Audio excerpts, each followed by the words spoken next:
ഹൻഷി S Premkumar memorial ഗിമഹ national karate championship ശനിയാഴ്ച Tripura TSGA indoor സ്റ്റേഡിയത്തിൽ നടക്കും.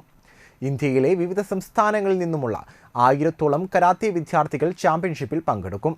ആൺകുട്ടികൾക്കും പെൺകുട്ടികൾക്കും ബെൽറ്റ്, ഭാരം എന്നിവയുടെ അടിസ്ഥാനത്തിലും കത്ത, കുമിത്തെ എന്നിവയിൽ 300-ഓളം കാറ്റഗറിയിൽ സ്വർണം, വെള്ളി, വെങ്കല മെഡലുകൾ സമ്മാനിക്കും. ശനിയാഴ്ച രാവിലെ 9 മണിക്ക് കത്ത മത്സരത്തോടെ ചാമ്പ്യൻഷിപ്പിന് തുടക്കമാകും.